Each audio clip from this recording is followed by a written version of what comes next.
कह दो अहले किताब, किताब वाले लोगों, एक ऐसी बात की ओर आओ जो हमारे और तुम्हारे बीच समान बराबर है, यह कि हम अल्लाह के सिवा किसी की इबादत पूजा न करें और न उसके साथ किसी चीज को साझी ठहराए और न हमें से कोई एक दूसरे को अल्लाह के सिवा अपना रब बनाए।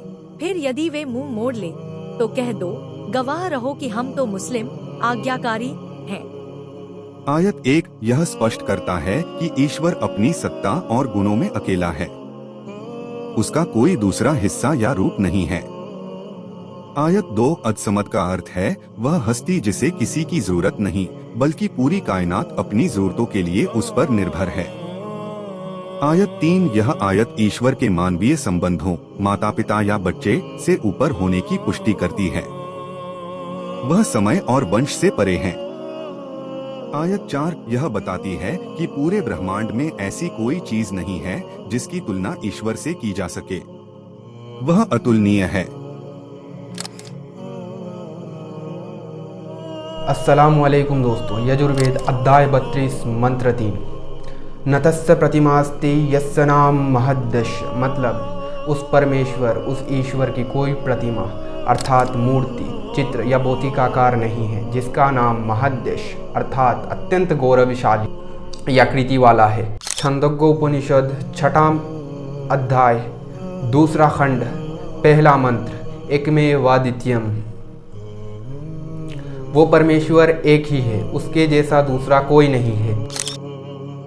Old Testament 10 commandments, Exodus chapter number 20 verse number 3 to 5। The first commandment, you shall have no other gods before me, Exodus chapter number 20 verse number 3, मतलब मेरे अतिरिक्त तेरा कोई दूसरा खुदा ना हो। The second commandment, you shall not make yourself an image in the form of anything in heaven above or on the earth beneath or in the waters below or worship them. Water below, you shall not bow down to them or worship them. Exodus chapter number 20 verse 4 to 5। मतलब तू अपने लिए कोई खुदाई हुई मूर्ति ना बनाना, ना तो किसी ऐसे चीज़ का प्रतिमा बनाना जो ऊपर आकाश में या नीचे धरती पर या धरती के नीचे जल में है। तू उनके सामने ना तो झुकना और ना उनकी उपासना करना। New Testament John chapter number 17 verse number 3, now this is eternal life that they know you the only true God and Jesus Christ whom you have sent। मतलब यही अनंत जीवन है कि वे तुझ एकमात्र सच्चे ईश्वर को और जिसे तूने भेजा है यीशु मसीह को जाने। साइंस हमें बताता है कि इस ब्रह्मांड की एक शुरुआत थी जिसे वैज्ञानिक बिग बैंग कहते हैं। दिलचस्प बात यह है कि विज्ञान के अनुसार इसी क्षण 3 चीज़ें एक साथ अस्तित्व में आई, टाइम स्पेस एंड मैटर। स्थान स्पेस जहाँ सब कुछ स्थित है, समय टाइम जिससे घटनाओं के परिवर्तन के बारे में पता चलता है, पदार्थ मैटर जिससे ये दृश्य जगत बना है। अब क्वेश्चन ये है कि यदि इन तीनों की एक शुरुआत है तो जिसने इन्हें बनाया है उन्हें निश्चित रूप से इन तीनों के परे बियॉन्ड होना चाहिए, समय के परे। यदि ईश्वर ने समय बनाया है तो वो समय के सीमा में बंध नहीं सकते, वो अनादि और अनंत है। जो हमारे लिए पास्ट या फ्यूचर है वो उस रब के लिए, वो उस परमात्मा के लिए, वो उस परमेश्वर के लिए अखंड वर्तमान है। ये बात कुरान में भी कहा गया है।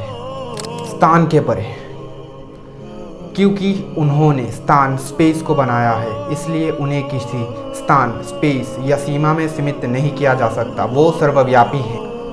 पदार्थ के परे, वो किसी वस्तु या भौतिक पदार्थ से नहीं बने हैं बल्कि वो एक परम चेतना है। समय समाप्त हो सकता है, स्थान सिमट सकता है और पदार्थ अपना रूप बदल सकता है, लेकिन सबके परे सत्य के रूप में केवल वो सच्चा परमेश्वर ही रहेगा।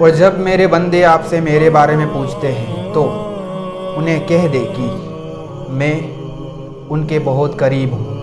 जब भी कोई पुकारने वाला मुझे पुकारता है मैं उसकी पुकार सुनता हूँ और उसका जवाब देता हूँ। मैं जिस रब की बात कर रहा हूँ वही है जो हमें भूख लगने पर खाना, प्यास लगने पर पानी और जीने के लिए सांस देता है। चाहे हम जितना पाप करें वो हम पे रहम करता है। वही है जो हमारे पापों को माफ़ करता है। वही मेरा सच्चा रब है जो मुसीबत के समय मेरे पास से रहता है, मेरी हर पुकार सुनता है और वही मुझे हर मुसीबत से निकालता है। आपकी माँ और आप खुद आपसे जितना प्यार करते हो उससे कहीं गुना ज़्यादा वो सच्चा रब आपसे प्यार करता है। वो आपसे बेइंतहा मोहब्बत करता है। अब कमेंट में बताइए क्यों आप उस रब से मुंह फेर रहे हो।